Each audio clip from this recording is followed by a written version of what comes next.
Good evening and welcome to the Orleans Hotel and Casino, home of the award-winning National Finals Tonight show. Brought to you in part by Bud Light, Michelob Ultra, Jim Beam, Maker's Mark, Knob Creek, Basil Hayden's, 14 Hands Wines, Ram Rodeo, Boot Barn, Cinch Jeans, Resist All Hats, Montana Silversmiths, and Boyd Gaming. National Finals tonight with 8-time world champion bull rider Don Gay, 8-time world champion cowboy Joe Beaver, and the men and women of the NFR. Sit back, relax, and enjoy National Finals tonight. And now, here's your host, award-winning television personality, Mr. Dan Miller. Hi, everybody. Thank you for that. Hey, welcome to National Finals tonight. Gosh, it's getting interesting, isn't it? We are so honored to have you here in the studio audience with us. Those folks that are watching on the Cowboy Channel, we appreciate that very much with RFD and the Cowboy Channel. Man, you're here on a good night. We've got great guests coming up for you here this evening. You got your seat tonight, didn't you, my friend? Awesome. Good to have you there, right there. Let's get this thing started so we can get these guests out here this evening. As you go, if you've watched the show, this is our 129th episode of National Finals tonight here, and these two guys are the reason that we're on the air. Both of them are 8-time world champions. Let's get the first one out here in the bull riding, my best buddy, Mr. Donnie Gay. Donnie, come on out here. All right. Yeah. Hello. We having fun, yeah. Oh, man. Friday 13th. Friday the 13th. You know, you had to tell yourself, man, this got to be my lucky day because it was scarier than crap when you have to slide up there and nod your head. On Friday the 13th. Yeah. Absolutely right, yeah. Speaking of scary, how'd you do in the golf tournament today? Well, good. Good. You know, I mean, we didn't win anything, but, you know, we just had a great time. My daughter and I were playing with John Scolari and Gary Hempstead, a couple of National old Finals. NFR guys. And, you know, it's just such fun to be able to, you know, still be upright and don't have to have somebody tie your shoes and go out and enjoy the day. You ended up 10 under par, though, didn't you? You guys, your team? Yeah, you know, we were 10 under par, and, you know, so. It's a good day. Good day. Good day. Let's get I did not win the long drive, but I almost. Well, never mind. Did they give out something for the shortest drive? No? What was the long drive today? Do you remember? What did somebody... There's some players in that tournament. Well, we were 10 under par and played really well. And 22, 21, and 20 under par won first, second, and third. Pretty impressive. Yeah, so what... Some ringers in the crowd. Well, I couldn't have made 22 under with a pencil. Man, just unbelievable. We're glad you're here. We're glad this guy is here as well. He's bearing gifts of some kind to throw out there to you. He's the 8-time world champion cowboy. Joe Beaver is here. Joseph? The Bee! Oh, yeah. Look at that. So Friday the 13th, isn't that scary when you were born on Friday the 13th? That's me. Is that right? That's me. So half of my problems started a long time ago. Really? Friday the 13th, right here, babe. Learn something every day. Yep. Every day. I didn't know that. Yeah. This is your lucky day, I then. can blame a lot of my stuff on Jason Kruger or somebody. Yeah, Freddy Krueger. Freddy Krueger. Both the Krueger boys, huh? I'll tell you, Joe, tonight changes. I tell them every year. Tie-down roping and steer wrestling. It's not the 10th round that costs you gold buckles very often on my end of the arena. It's the 9th round. And it'll blow your dress up like Marilyn Monroe's picture right up around your eyes. You can't see crap. Because tonight, they fell out like flies. Yep, they did. Maybe they're trying to sell more tickets. Maybe that's it. Because there's two guys tonight dropped the BALL.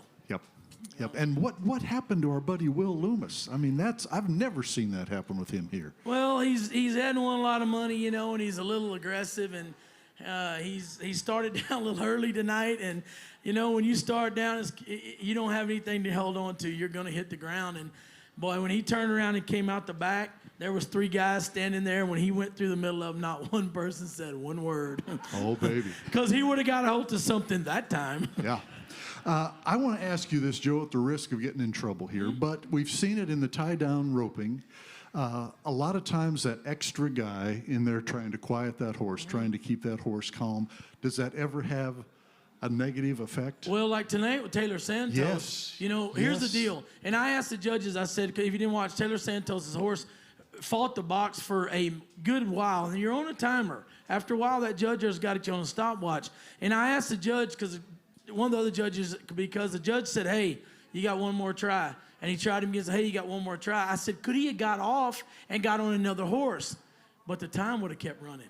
So you couldn't get to another horse in time. But if I have somebody in the box like Kyle Lockett could flank that horse and tie him down if he wanted to. He's big. Yep. He's strong. I would have told him, grab something, pull this in the corner, and let me nod my head. But what was really bad, Taylor had a calf they'd won first and second on. Oh, man. He had the calf he wanted. The horse fought the box forever. When they were hollering at him, and they said you got 21 seconds or whatever. Man, I'd have used 19 of it. As soon as they said that, he just nods, misses the barrier, there's 27,000 on the ground. But that was one thing he said about coming out here. Hey, he was looking for horses to ride because he said, mine's quirky every now and then in the box. But that's the 9th round again. Yeah. That 9th round won the crown. Friday the 13th. Wanting to win money. Yeah, that 9th round will get up underneath you, boy. Yeah. Shane Hanchy tonight. Big changes in that tie-down roping. Exactly. We're talking about, let's take a look at this round. We've got the best color guys in the world here in the history of rodeo and television. Donnie and Joe, bareback riding. Let's start it off, Donnie. Jake, round number 9. Jake round Brown, number 9. Yes. We're getting down to it. And Jake Brown, Texas bareback rider. You've been knowing he's going to win a go-round anytime, and he's riding this bucking horse. Blessed Assurance, J-Bar J, yes, always brings livestock to the rodeo that you like. He rode him just far enough. Just 89.5 points, but watch the spur ride. Right straight down this horse's back, both spurs coming back to the rigging, every jump. And, man, this horse is coming right at Judge number 4, right in front of him. He's got to mark him a lot. That looked good. We didn't talk about it, but Ty Erickson's had a terrible week. Not terrible, just not world champion style till tonight. 3.6. He had a mishaps the first of the week. Right before he went, Tyler Wagenspack, number 1 in the average, number 1 in the world. He breaks the barrier and misses a steer. This is his opportunity to get back in the gold buckle race, but he had to win the round tonight. Guess what he did? He won the round. Won the round tonight. Team roping. Yeah. Finally, Driggers and Junior have come alive. The last 2 rounds. Throws over the chute. Junior measures him off. Now, I'm going to tell you something. If you're over at South Point Healing, your number ain't high enough to pull that shot off. This is Healing 1.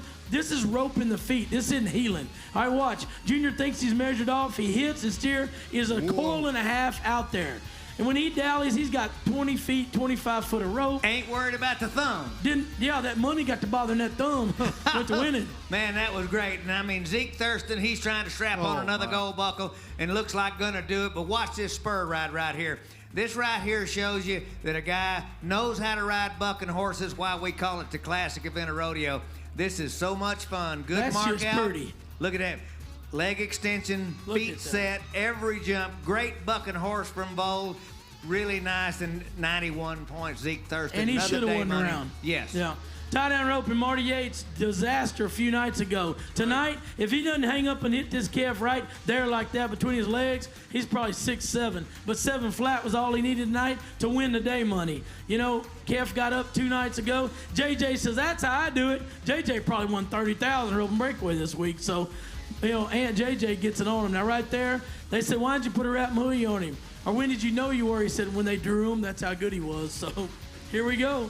Stevie Hillman, watch the first barrel. You think you want to be a barrel horse? Ooh, that's sucking it up right there. That's rarely rocking it. Horse is working. This third barrel, she's hit it to win a go-round before, barely gets by it. This horse, fast-footed, crosses the line. 13.53, wins the day money. Oh, boy. Gray horse working good. Bull riding coming up. Boudreaux Campbell. He's come in here, changed his attitude, changed his game plan, riding like a house of fire. Had a great bull. Bull called Goofy, and there ain't nothing goofy about this one. He spurs him right there at the end, gets a few little extra money chopped in for 91 points. But, Boudreaux's just having fun. You watch how he's got his left shoulder always pointing at that bull's left ear, never lets his head come up and get out of shape. Just a great bull ride. Glad he won the go-round. He's put himself in the mix and got a lot of guys talking, but, it's just one day at a time. especially in the bull riding when all you got to do is make the whistle. At round 9, as Joe says, it's quite a round here Round this 9. evening. Yeah. Okay, so in the bareback riding, so they force a re-ride. Yeah. Hey, I had people asking us about all that. Go ahead. Okay, so Go ahead. When you try an animal in any of the riding events, well, I guess in the time Time events event as too. well. Yes, sir. Yep. 2 times. 2 times. Okay, so, and then he comes on out the chute gate. It makes a pretty damn good ride. Would have won good. Would have won something. Yeah. Yeah. So, but it's like it never happened.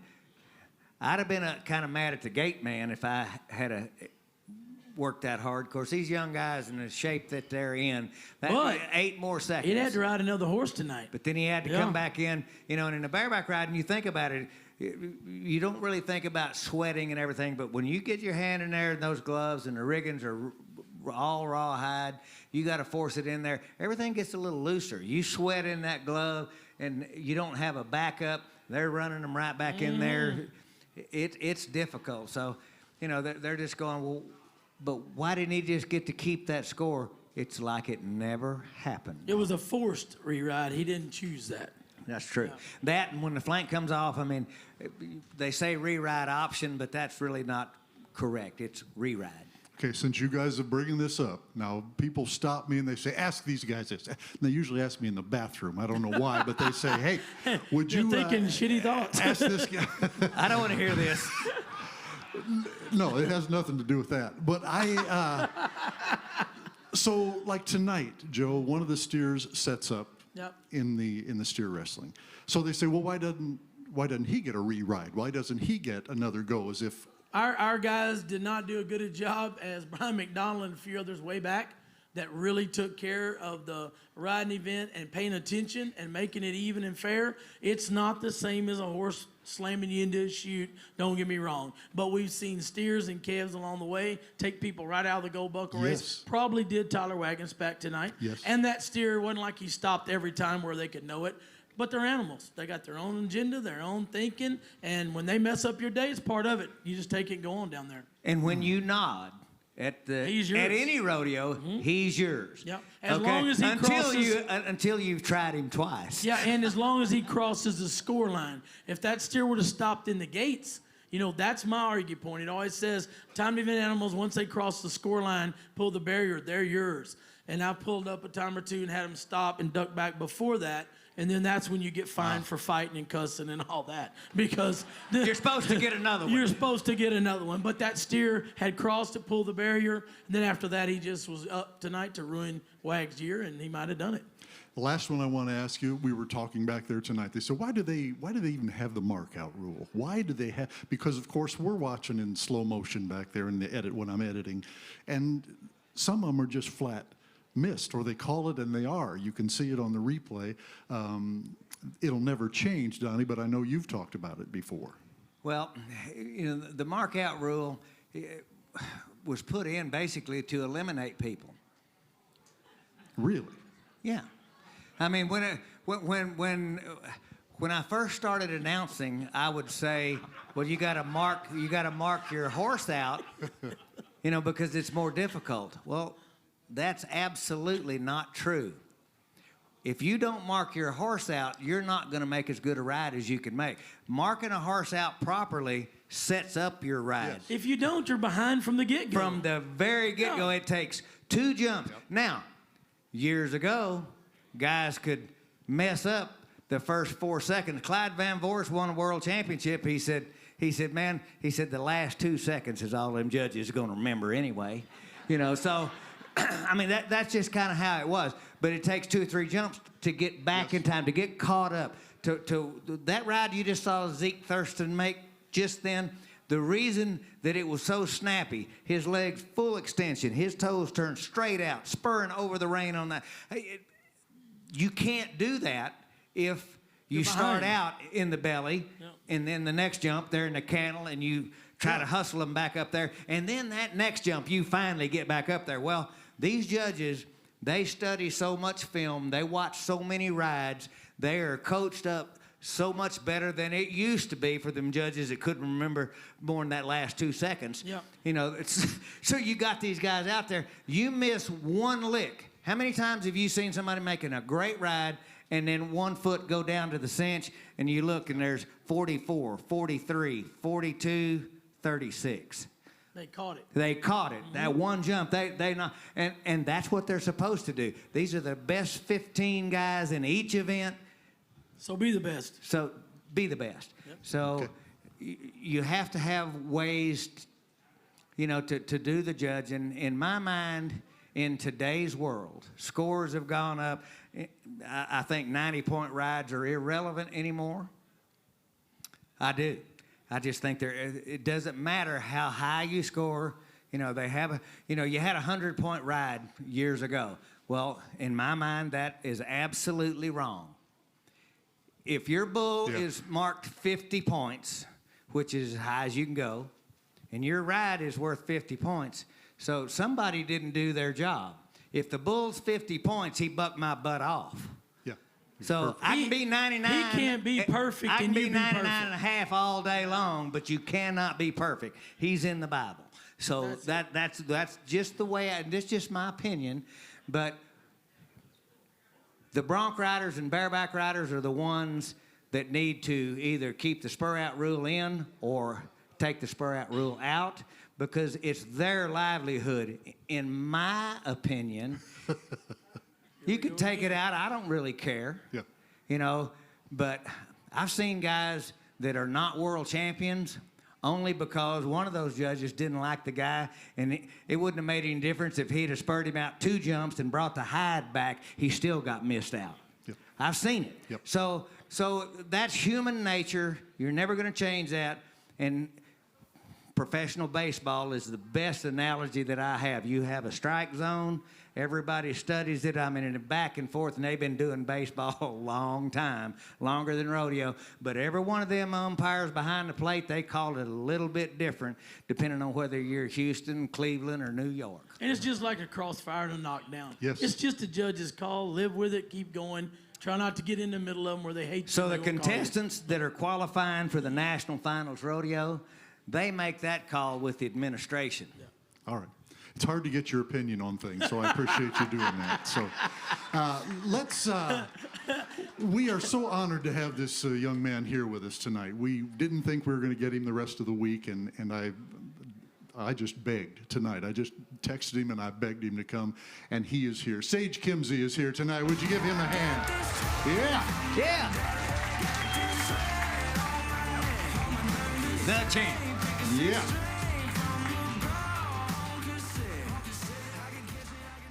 First of all, thank you. Thanks for coming out, man.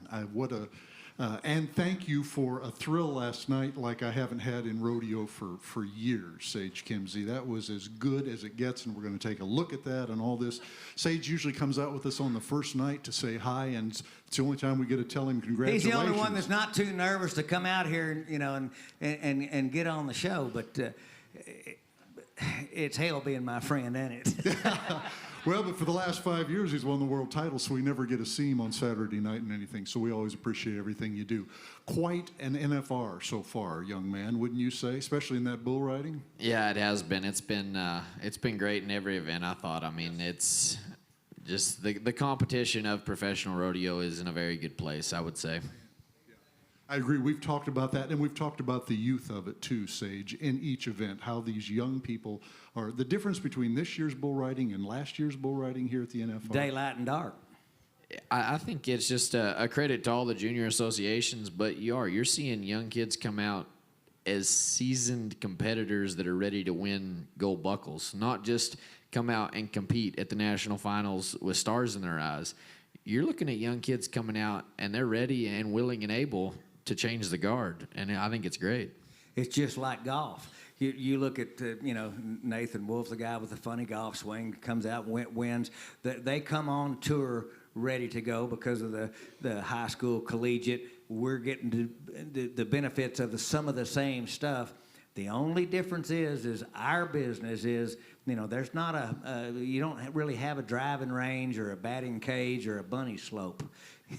In the bull riding, you still got to stick your hand in there, and you don't get to be 12 years old. You have to be a bull rider, because if you do it long enough, it's not if you get hurt. The question is when and how bad. Well, what I like is the maturity of some of these young guys last night. Sage, last night Stetson Wright was here. And he is just so fired up because of that bar that you have set. You both want to break Donnie's record, and both are great shots at doing it. But I still believe him being here, he loves watching you ride and being a part of it. Well, I think it's just evolution of sport, and I think video has a lot to do with that. It is, though. I mean, you don't see... In every professional sport now, you have 18-year-old kids coming out of high school ready to compete, tailored, manicured, and just absolutely professional athletes at the top level as young kids. And it's the evolution of everything, and I don't know. I'm excited to be a part of it. Well, yeah, but, we keep, and we... you get to talking about how much of a veteran you are, and you are a veteran, but you're 25 years old. Yeah, but it's because of what he said about the junior rodeos, the junior bull ridings, all the competition that the youth has a chance to participate in now is also kind of at the top of its game. They're not putting you on 2-year-olds that want to kill you in the chute when you're 12 years old, Those kids you brought up here the other day that won, $10,000, $12,000 a piece, I won a dadgum ribbon. And that's another thing, too. And my daddy griped all day long because it cost him $5 to pay the entry fee. Hey, I quit high school rodeo when I was a freshman year. My dad had come out one day and he said, "Get that saddle." I said, "What for?" He said, "Let's see if we can get in the gas tank." It didn't fit, so that was it. He said, "Go to the amateurs to make a living." And that's kind of what, these guys have grown up, and Sage just hit on it. They're almost tailored and refined and defined, and they're ready for a challenge. Well, that's the thing. I mean, the blueprint's laid out, right? Yep. I mean, you have years of history behind it now, and I mean, everybody knows what it takes to win and compete at the highest level. Now, doing it, totally different thing, but everybody has that blueprint to follow, and I do think the learning curve is it's a lot less harsh than what it was. I don't know what last night meant to you, but to have that set up, Sage, and to have you we're going to take a look at it. This is from last night. It's a 94-point ride. But I want you to talk about personally, doesn't get much better than that, does it? Honestly, Dan, I can't even put it into words. Bruiser is absolutely perfect in every sense of the word. And Donnie can attest to this. He knows exactly. I mean, whenever you're 5 years old and you dream about getting on a bull at the national finals, this is the exact picture that you paint in your mind's eye. He's the perfect build, the perfect conformation. He's a pet in the back pins. I mean, there's absolutely, you don't want anything besides jump and kick like that, go both ways, turn back. I mean, it's absolutely, if a guy was to paint the perfect picture in the bull rider's eye, Bruiser is what you'd come out with. There's a time during this, and you'll see it come, when you could have thrown a full-grown dog underneath your leg and it would have hit anything. You were that right there. How do you recover from that, Donnie Gay? I don't know, but if you run a full-grown dog between my legs while I'm doing that, it ain't gonna finish up. I don't think. I might have backed off, but this is that move. It's a great ride. So he's gonna get loose. He just kicks loose right here because if you tense up, you're not gonna make it. He knows he's going back the other way, so he just sits down. Controlling your butt is how you ride bulls the best. And that's what he's doing with his riding arm. He gets his shoulder out there, gets his hips shoved forward, and his butt's in the right place. But you know what? The toughest part about this right here is all of the media, all of the hype, all of the talk. Sage Kimsey is supposed to ride. You look at the records. You look at Bruiser. Not impossible. He's supposed to make the whistle. He's supposed to win the go-round. But you know what? There's no cinches in bull riding. I don't care if he's a, little Pooch LaRouche. You have to do everything right when you open the gate. And from you and Stetson both, with all of this, we got 2 chances to break the arena record, 96.5 for what we're looking for, and da-da-da-da-da. And how many interviews you did in that 14 hours leading up to nodding your head. To me, that's the most impressive, and that's why I keep telling everybody I think you're the best bull rider on the planet, because you delivered on time when he was supposed to, and could have rode him for 14 seconds easily. I mean, after he got set back down, you can see at the end the clock said 8. There's you rides him 3 more jumps just because you wanted to. There's no problem with him riding the bull. That was never the issue. It's all the other stuff. It's the mental stuff. That, okay, I'm supposed to ride this bull, but how many, you're supposed to make a 3-foot putt. But you can get up there and you can make yourself miss that dang putt if you get to thinking about, well, this is the U.S. Open. That hole gets smaller. I don't care who you are, And so I just was impressed, but I've been impressed the whole week for the bull riding, and competitions are going to be good. It is, and I want to give credit to Bruiser on that. Honestly, he was the one that calmed all the nerves and silenced everything. Because for those of you that don't know, Bruiser's a huge pet. H.D. Page's owner literally gives him a bath like a big dog. He's just a nice animal. And I can tell you, he loaded up in the load alley, and I went and put my rope on him, and I was just scratching his hump, just thinking about the moment and how big it was. And Bruiser just turned back around, and he just looked at me like, all right, champ, you got your shot. Let's see if you can do it. You've been dreaming about me all these years. And I tell you, in that moment, all the nerves, all the noise, all the interviews, everything went away. And I realized it truly was just a battle of titans, champ versus champ, me versus Bruiser, and that was all that mattered. And that was just a moment of just pure perfection for me. Doesn't get any better than that. It just does not. And I wanted to say, I thought about it afterwards, Sage, and it was remarkable. Had there been 4 buck-offs in front of you, it would have been remarkable. The fact that it was such good television besides such good bull riding, that it was like a movie script out there, all of that together just made, I don't know if you slept last night, but that was incredible. Oh, you couldn't have scripted it any better. It was just amazing. And you sit right there and watch Stetson be, 93 right in front of you, and I'm sitting watching it on television, and I said, Stetson, you just put the last nail in there. Now I know he's going to ride him. I just knew it. And because I've been there so many times, do you not ride better? Do you not rope better when the pressure's really on and all our buddies are just kicking ass and taking names? You know how to answer that?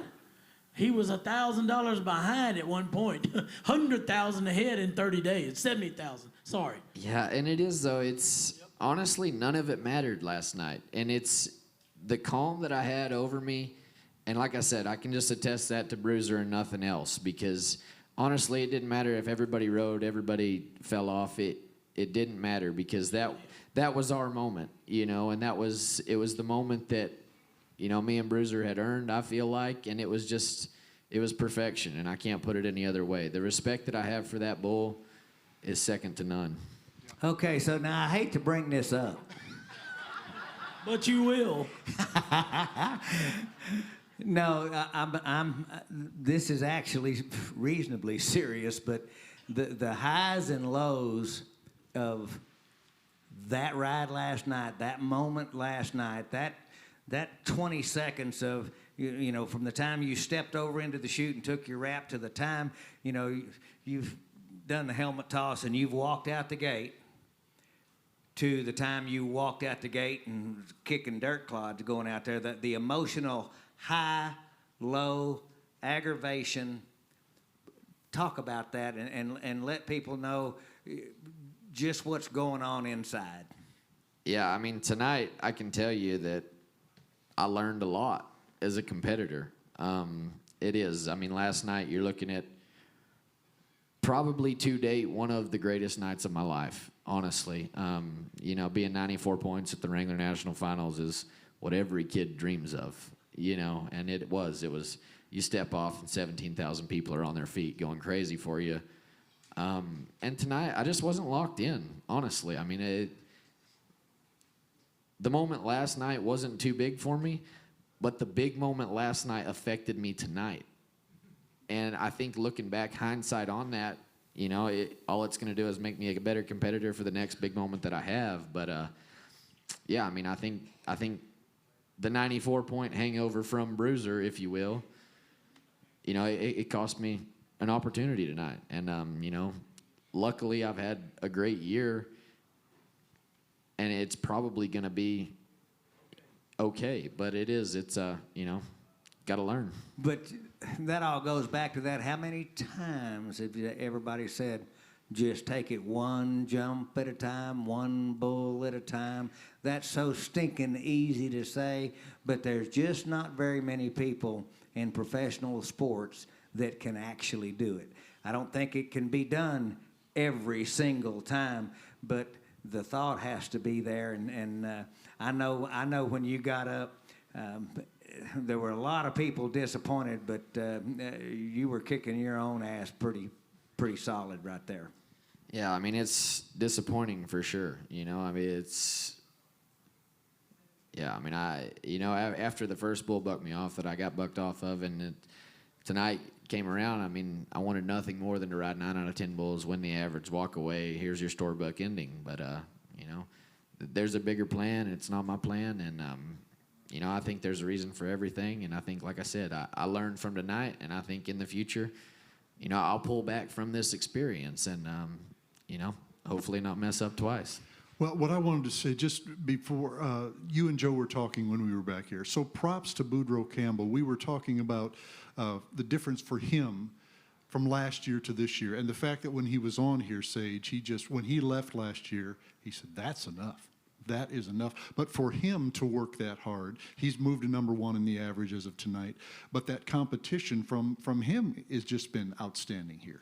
Yeah, it is. And it's back to the blueprint and learning at a young age, you know? I mean, there's not very many guys that can come out here without laser focus and compete with me. That's just how it is.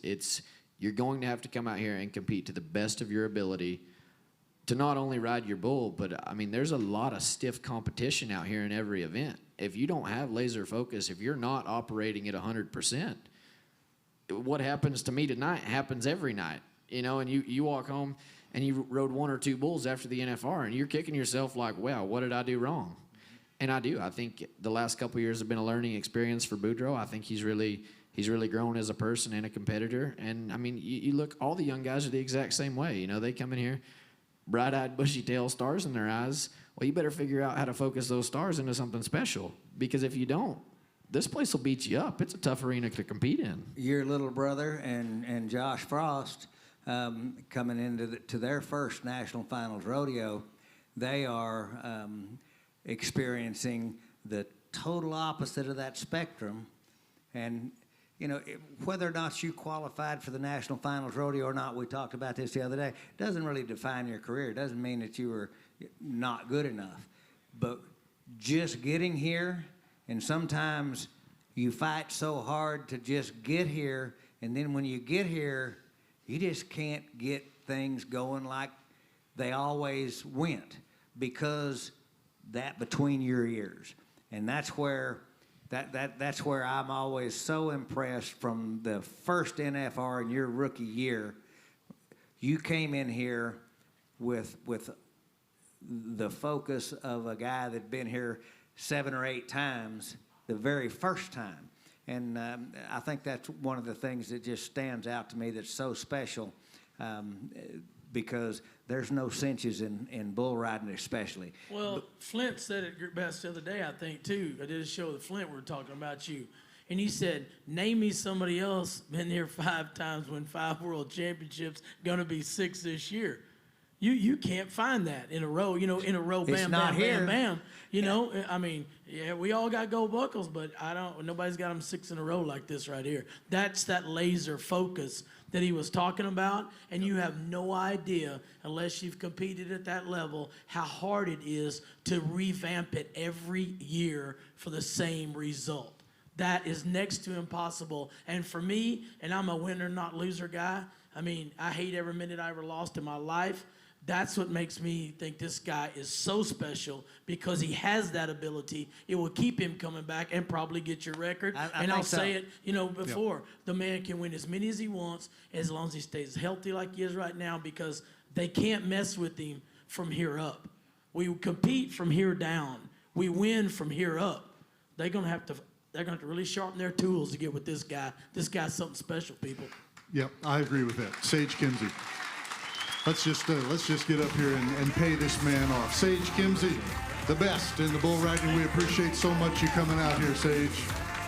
Thank you, thank you, thank you. You know, and Sage Kimsey is a friend of mine, but he came out here after bucking off tonight and not being in the best of moods because of you people out here. He came to help my show, knowing that the people that are coming here to watch, that y'all want to see and want to hear from guys like that. And I'll tell you what, for him to take that time out while he's trying to do what he's doing and winning his 6th world championship, which he's going to do, mathematically, all of you haters just, keep on hating, but mathematically, we can't say it, but I will. He's going to be the champ, and I appreciate him so much. You know what? One of the things he said that will stick with me is he's talking about these younger guys. He said, "You got to have laser focus if you want to compete with me." But that's a fact. I love that. That's a fact. There was a guy that got on, said the same thing to me today. We're doing an interview, and I said, I don't know when the last time a guy's won, been the rookie of the year and win the world title. There's only 6 of us. And I heard him tell that guy, did you know he mentioned us? I said, yeah, I mentioned us because there's only 6 of us that's done it. That's like him. He knows they can't beat him upstairs. And if they don't get right, like Donnie said before, that's between here, man, they don't have a chance. Great stuff. No brag, just fact. Great just stuff. facts. Great stuff. We have been here for 9 nights, and we've been waiting to get a young lady out here. And they're hard to get. I've been asked about the last 5 nights in a row. You do realize that there are women competing at the national. I've had 3 lined up, but they've hit barrels. They take care of their horses better than anybody in the world. But tonight we finally got, and she's doing good. Oh, is she doing good? Yes, she is. Ivy Conrado-Saebens is here. Would you give her a hand here? The young lady in the barrel racing. Oh, thank you. Pretty young lady. Oh yeah. Cowgirl. I called her yesterday, and she's winning the average, And so tonight, the first, couple in the average, their horses slip and hit barrels. And I just got by myself and said, please don't let her hit a barrel so she'll come tonight. She needs to win the average. She got around him tonight, did an outstanding job, Dan, of jockeying her horse because it was a little shifty tonight. It's a nice way of saying it, isn't it? You're really nice. I thought so. We're talking about shifty the ground. The ground was a little shifty tonight. There was a couple horses that had a little trouble shifting their weight on their feet around it. Mm-hmm. So when you went, I was like, ooh, Ivy, this is time to be smart and ride, and you did a great job. Well, thanks. You can't see anything back there, so you don't know if the ground's good or bad or great, or you just hear the times. And, they didn't say much when Can-Man went down, but when Shaylee got a barrel, I was just like, well, I'm just going to keep him up, and so that's kind of what I did. But when I felt her kind of slip at the first, I felt her kind of shut off a little bit. I don't blame her at all, but yeah. And listen, this mare running anything. Puyallup was muddy, people, outside muddy, and the ground is notoriously not good anyway. And she just licked them there. I mean, you won everything. Just about. Yeah, well, and I had to run 3 times in one day that day. We won't even tag that base. We'll leave that base alone for later. Yeah. But she had to run 3 times in the mud in one day. So really and truly, when it was like that tonight, I knew you were in good shape. But that's what I always wonder, because I say that in the team rope, and they're backed up the wall back there in the tunnel, and sometimes guys throw over the chute when the leg's placing. And y'all are about the same way. You don't have much idea what's going on. No, and Billy told me that because it's just kind of like, you don't know what's going on out there, and the only way that you can know is if you look up at the screen. Well, you can't really look up at the screen when you're running to the first barrel. And the reason she says 90 miles an hour. Yeah. That's like some of these people on Las Vegas Boulevard. That's how they drive. But they're just dumb. I mean, barrel racers are pretty smart. Those drivers out there are stupid. But they're in pins. You know how they have the bucking stock in pins, one bareback horse at a time up the tunnel? That's how the girls are. They're actually shutting a 12 by 12, stacked up 15 to 1, how they're going to run. So they don't even come inside the building until about 4 before you, probably 5. I'm going to say 2 or 3. It's like there's like a cement wall, and you can kind of get on the inside of it, but the rest of the time you're outside. Yeah, so really and truly, not even mentioning that the first barrel is kind of hidden. When you come down the alley, you don't really see it. No, you can't. You're not even seeing what's going on in the event, people. You're back there in those pins. So to praise J-Lo's goodness a little bit more, she seemed to be locked in all week and just really hunting the first barrel, standing up, not dropping. It's been fun this week, huh? She's been fun to run this week. She's super confident, and she's definitely, the only thing that I could fault her on is just not running out as hard as she can. But at the same time, not very many horses make the same exact run every single night. And I was on the pre-show with Cowboy Channel, and they were wanting me to commentate all of my runs. And they kept playing them over back to back to back. And I'm like, it looks the exact same. I don't really know what to say. And that's what's on TV. If you want to watch last night's run, watch tonight. Because it's been the same, and you've gathered 80,000 or something together through the week, sitting in great shape. She's going to win. She's going to win the average tomorrow. And Billy's happy. That's a huge, because he's sitting on the outside looking in this year. We got to change that. But that's a huge mark to win the average at the national finals, isn't it? Well, yeah, I mean, at the end of the day, I didn't even know I've won 80,000 because I don't look at the results or anything like that. I delete Facebook when I'm out here, so I don't really even know like what the spread between first and fifth is, but it's really just going out there and doing the same thing every night. Like, it would be great to win the average. I would love to have that for J-Lo for her career. Well, that's a huge feather in y'all's cap. Yeah, absolutely, and it would be. But at the end of the day, we're also out here to make a living. So if it comes down to it, and I just have to make a nice run to win second, that's what you got to do because this is my job. It's not taking the saddle home and taking a picture and be like, oh, that's great. Like, it's my job. It's great when you got that big check to take the picture with. Yeah, I like big checks. How many times have you been here now? 4. 4. Mm-hmm. How long have you had her? I've had J-Lo for 3 years. 3 years. Yeah. And when she first cracked out, did you think she was going to be as solid as she is now? I didn't know, really. Yeah, she was strong when we got her. She was really strong. She would kind of fight me on the backside every now and then, and Billy Jack and I put a lot of time in on her to get her to where she really would follow your hand and kind of move over and all that good stuff that barrel racers talk about. But I am pleasantly and extremely proud of her because she is really come such a long way in my opinion, a short amount of time. There's not very many horses, and she was consistent the first year I ran her at the NFR, and then to have round wins and whatnot. There's actually the guys that own her are Kenny Nichols and Dale Barrett, and they own the stud that she's by, but they have a good friend that said that she would never win a round, and if she did, then he would get her name tattooed on his butt cheek. Well, I tell you what, that boy better do. She won a round. Oh, that's gonna hurt. Yeah, she won a round. He better drop his pants. Oh, he did. That's good. He did it because he said he was going to do it. But that's just, she's that kind of horse. Billy and I were like, she's not a round winner. And then the next night, she'll go win a round. I told you, you learn something every day. This show, I tell it like it is. Yeah. We don't have a video of that, but we have a video of what I'm going to do is get the guys in the back to. But we're going to try to get that. Yeah, I just want them. I want them to pull up just tonight's run, and we'll talk about that. But what I wanted to say while they're doing that, this NFR is. I was reading today about your stats in this season. This NFR has been a microcosm of your year, just consistent. You look through there and see how many of the big you're there. Second. But here, your first run here was 14 seconds. Every run other than that's been in the 13s, and within a blink of an eye of the run before it. That consistency. So you and Joe talked about tonight. Let's just take a look at tonight and talk about this mare. Well, here's where I saw her going to take care of herself. Oh, yeah. Because when she did that, she went there going and standing up. You made a good job right there, a good move to keep her up and around.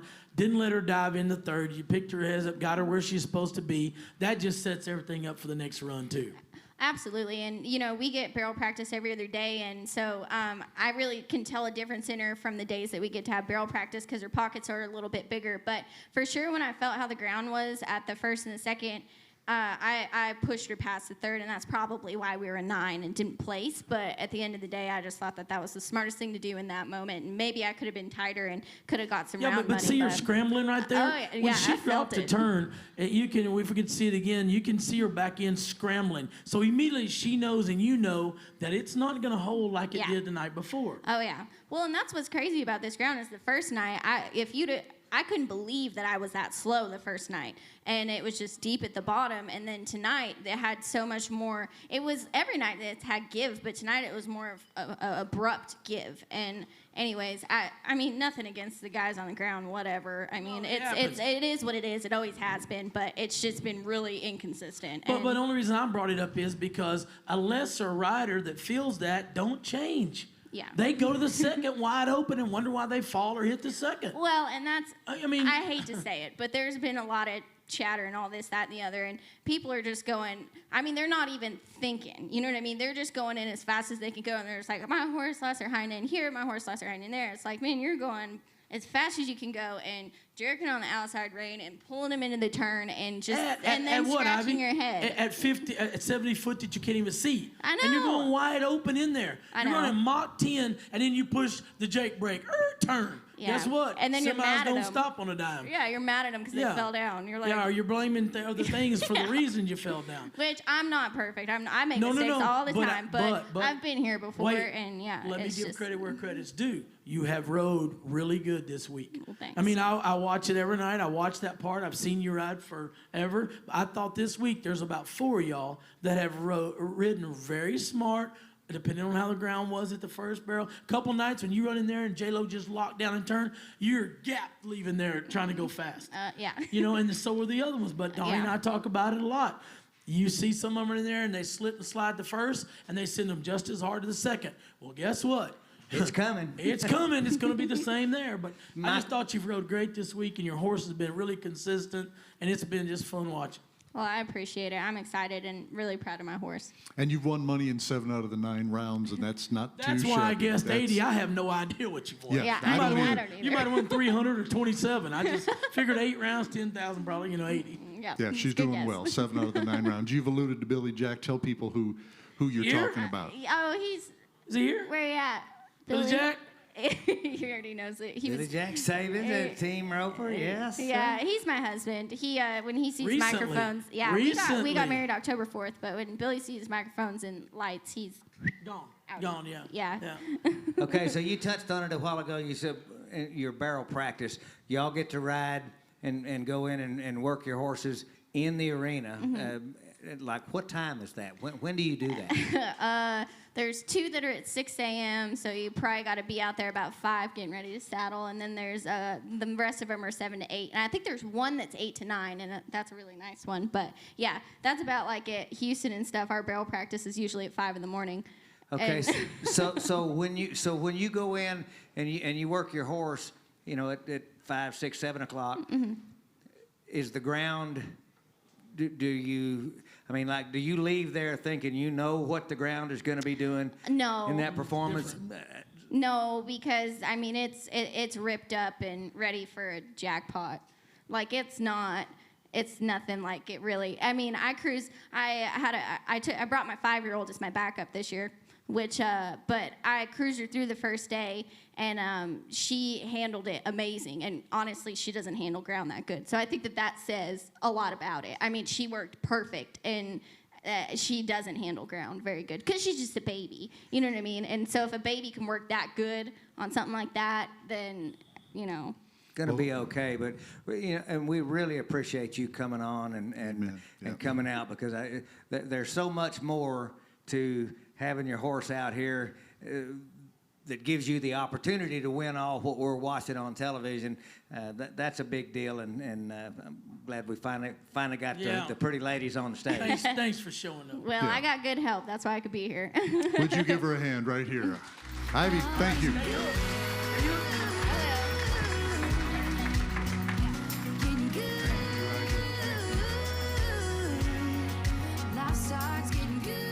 I love it.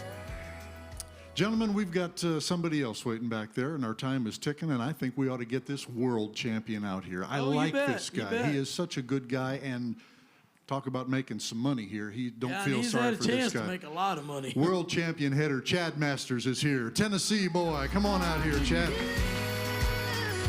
Yes, sir. He's made this walk a lot of times. Good I to see tell you. you. Chad Red. 13 times you've come to this national finals rodeo, Chad, huh? Yes, sir. That's amazing to me to think that I've made it that many times now, and I've missed it a few years in those years. So. Well, and Donnie, how many times you were here? 13. 13 times, yeah. Joe?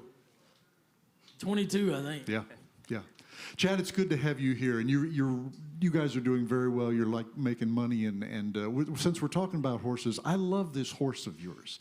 I love this horse of yours, especially in this arena. Seems to leave and give you room here. Now, that's from the outside looking in, and I know nothing about it, but you tell me about him. Oh, yes, sir. He's been a blessing to me. Even the folks that I got him from, they came with me tonight. So, they did? Yep, they're over here sitting in the corner. Tell us who they are over there, Chad. Neil Bourne and Ashley Bourne. He's been my best friend since kindergarten. Wow. He rode bulls growing up and had a little bad luck with some shoulders, and he ropes now and trains horses, and they trained him. You can run barrels on him, and they've trained him to be a head horse. And this is the third year for me to be able to ride him out here. And he's been good for a minute. Oh, man. I mean, he's been good for a couple years before that. This horse is really, really good. And Chad, this week you've given, let me say, I don't want to say it ugly. You've given yourself a chance to win a potload of money, and Joseph has dropped the pass a couple times. You threw a strike. If you're the quarterback and you throw the ball, receiver's supposed to catch it. He's thrown 2 good passes that Joseph didn't catch to really have a good week. Yes, sir, and that's something doesn't have him for Joseph. Joseph is, man, he's a great partner. I know he's not here tonight. I wish he was. I wish we could get him out here. He's quite a character. One thing, as far as a partner, when you're down low and things ain't going good, he never talks about it. He never tells me how to head steers. He never tells me which horse to ride. And you could see the disgust. When he'd miss one. Junior lays back when he's celebrating. Joseph Harrison lays back when he misses one. Falls back. But that's what you want to see in a partner. You don't want him to sit back there, miss one, and look at you like it's your fault. Nope.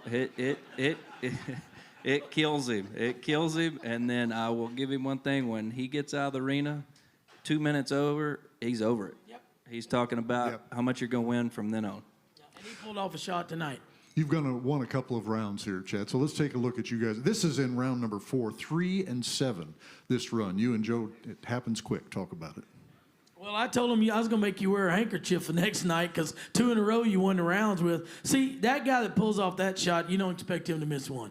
No, sir. He, all year long, I think this year, normally the times I've made the finals has been from catching a lot of steers and placing in averages. And this year, being able to rope with Joseph and set him up for him, he don't take him nowhere. That's where he throws all year long, every time. Every now and then he gets flagged out for it, but for the most part, that's where his shot is. 2 reasons this horse is so good. He throws fast and he gets a neck, and you see the horse stays up, but watch right there. That you can't teach one. It's either in him or it's not. You can have the best horseman in the world, and he can have your horse facing great, and you get 2 rodeo runs on him and he stops. This horse wants to face, knows how to face, gets a flag. Oh, yeah. You cannot face him for a month, and the first time he thinks you want to face, he's around him and, trying to get to the end of the rope. And backing up, getting tight, and especially on that yellow wall right there, that means so much to get that flag. Well, and watch his partner right here. As soon as he heels him, watch him start pulling back. See him laid back on that rope? That helps you get faced. And it's 3 legals, around the neck, half forwards, half head, or the horns, or skip-on works too. Sometimes you skip it off the horns and get the neck and duck, and you win the day money. You know what? For 3 weeks, we've practiced prior to the NFR, and I've worked on this head loop, that head loop, ride my horse right, where I'm going to handle the steer from, and the fastest I've been all week is just barely catching and getting a big around the shoulders right here. Get your brisket and let I don't know what's drop. right. And Joseph, he doesn't know any different. He doesn't care. No, he just heels the steer, they win the round. They won 2 rounds in a row, as a matter of fact. Let's take a look at the next night. This is a 4, and I thought you were going to win the round tonight. Still got too. that neckerchief coming at you. 2 nights in a This row. is money. Nice flat go across there too. I like that. And then Joseph heals him. Now watch your yellow again. Just to the end of it, backing up. I mean, you can't ask for nothing any easier than that. No, sir. That felt way more controlled. I felt like I did my job a lot better. But like you said, you can't never tell what the times there. We were, half a second longer. He hops sideways about the first 3 or 4 jumps after he's turned here. Just keeps coming sideways. Nice. Here's the deal. That's a great run. And it was 4-2, and what did it win? First? First. Okay.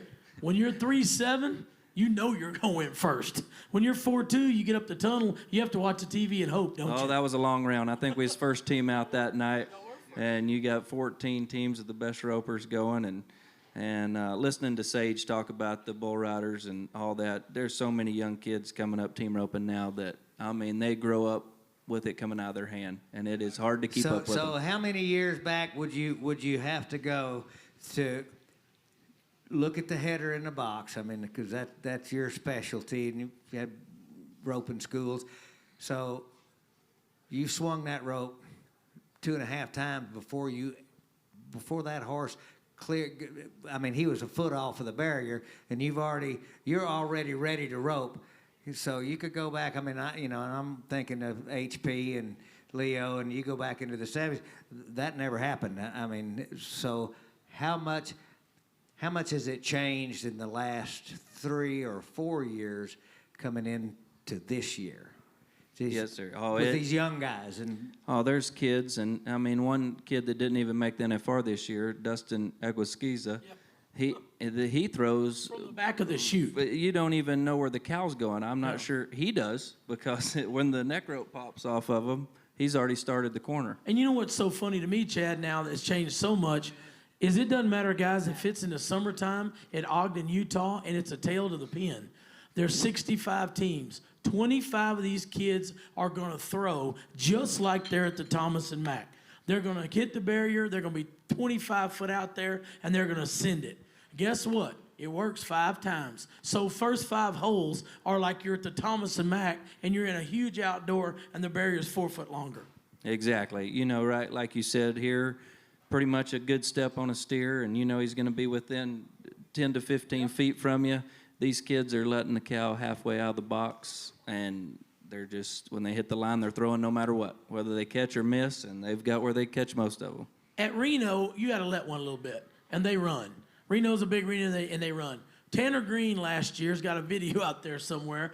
He ducked in front of the flag man. The flag man doesn't stand there by the hot dog stand. He stands by the guy watching the barrier. Tanner Green gets out of the barrier, hooks a money half head, and ducks in behind the flag man, like to kill everybody.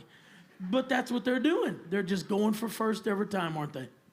Yes, sir. That's their style, and once you do it that way, once you rope that way, you get used to it, and you live with it, and that's how it is. So I made the circuit finals in the team roping in 1987.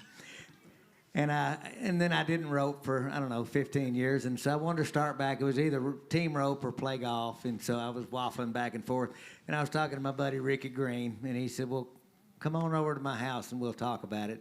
So we got over there and he said, you ready to start this? And I said, well, I think so. I said, well, what's going to be my first lesson? Because Ricky, he'd pull some fast ones on you. And so I was I was ready for him.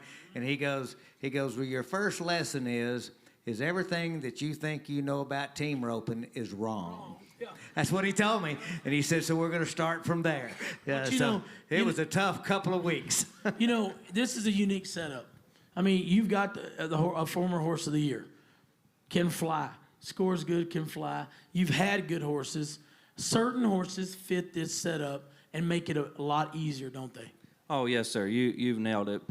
I've had good finals. I've had bad finals. A good horse in this building makes your job a million times easier. If you're on the wrong horse, it don't matter how good you're roping. It don't matter what you tell yourself. It's just fix it. It's fighting against you. And with the right horse, like this week's been for me, if I got the right starts, every cow's been right in pretty much the same area. It makes you... Well, and not throwing the ball on him again, because like I said, he's a healing. He hates it worse than anybody. But if y'all don't miss one steer earlier in the week, your horse and your healer have let you get a chance actually back to win a world championship. And then if you want to talk about a difference in horses, look at T-Wade this week.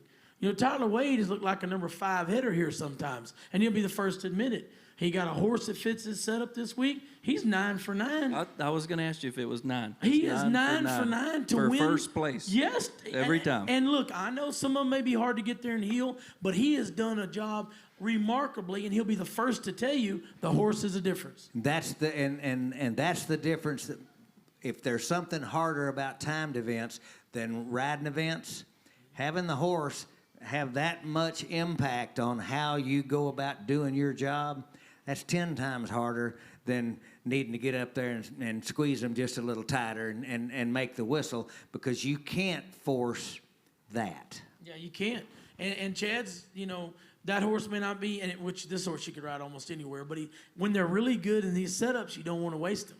You had a gray horse one time that was just unbelievable in these fast setups. And if you'd had maybe the knowledge you got now, back then, there's a lot of rodeos he wouldn't have went to save him for the other ones, wouldn't it?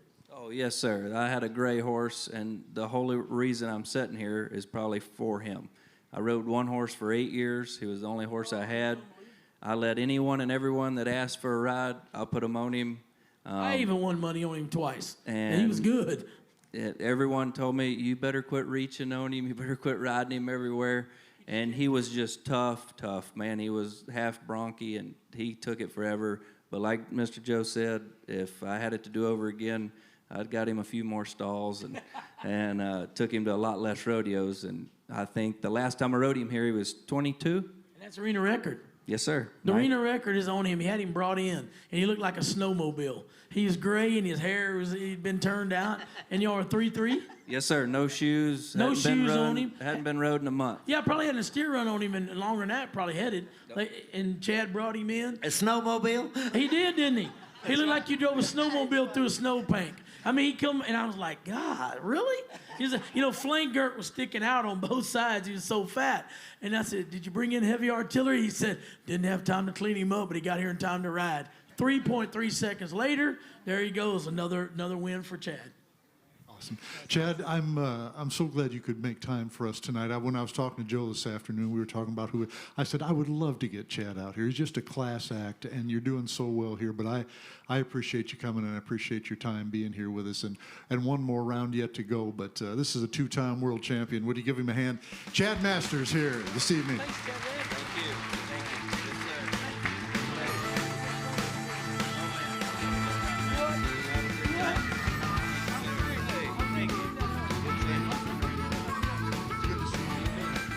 Y'all missed some of the inside stories. They're funny.